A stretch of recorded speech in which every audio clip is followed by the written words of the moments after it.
Jim, there was a report last night that you had a contract offer rescinded. Can you say if that's accurate or not? I wouldn't say that's accurate, no. And the university has a policy. I think they made a statement, right, Dave? Yes. Of the policy on contracts and publicly talking about them. I think it was worded something like they don't comment about them until after they're done. On the left, Ryan?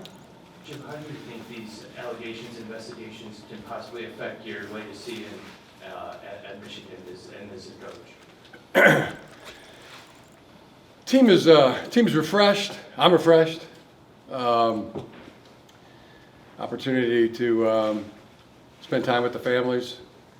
After a pretty good week of practice last week, got some things done, and you know, we're in an onward mode. So I mean, to answer your question specifically, it's a one-track mind that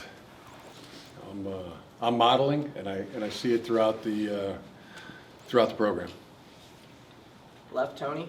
Yeah, Jim, is it a head coach's responsibility to know everything that's going on in the program? I think that question probably answers itself. I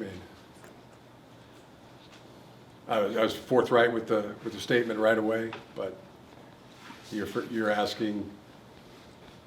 Yeah, I'll just leave it at that.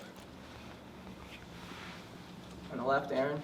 Jim, there was a report last week, there was an outside investigative firm that may have accessed some videos or files of you got your coaches. Do you know anything about that? And are you guys investigating how that came about?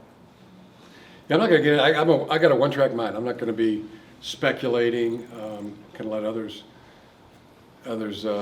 speculate that on the various speculation that's out there. I mean, would be unfair to the team to not just be coaching the team. Do you believe anything was illegally obtained? Just so you guys know, there's only certain things we can comment on, so we gotta move forward. This is not gonna be very long. Jim, I know you said you can't, but I wonder if there's something you would love to say if you could right now. Like, are you having to bite your tongue about stuff that's out there? I mean, I'm with you. I'm with you in the situation, but you just have to let it play out. You know, cooperate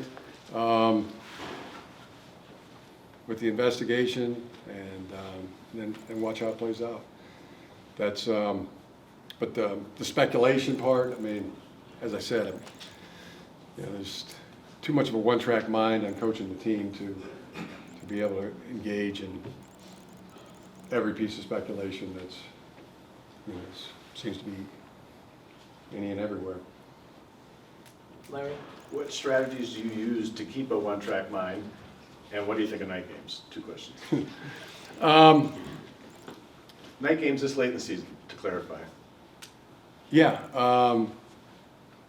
I just channeled my inner William Wallace, and that's the visual I think of, to keep a one-track mind. And night games, you know, the team's prepared to play 12 o'clock kickoffs, 3:30, 7:30, 9, whatever it is. You know, it's a team that understands and prepares, and whatever the situation. It's not always going to be 72 and 0 humidity either. I mean, there's going to be, could be cold, could be wet, could be hot. So they don't have to have everything, you know, set perfect. On the left, Isaiah? They're like field corn, Jim, as opposed to being a houseplant. JJ McCarthy said last week. Nothing against houseplants. They have their function. They can be beautiful in the home. They can bring great beauty and value to a home. But the field corn, just drop a seed in the crack of a sidewalk and it'll burrow down and come up with any energy that it can find, and then rise up in a stalk-like fashion and just start producing.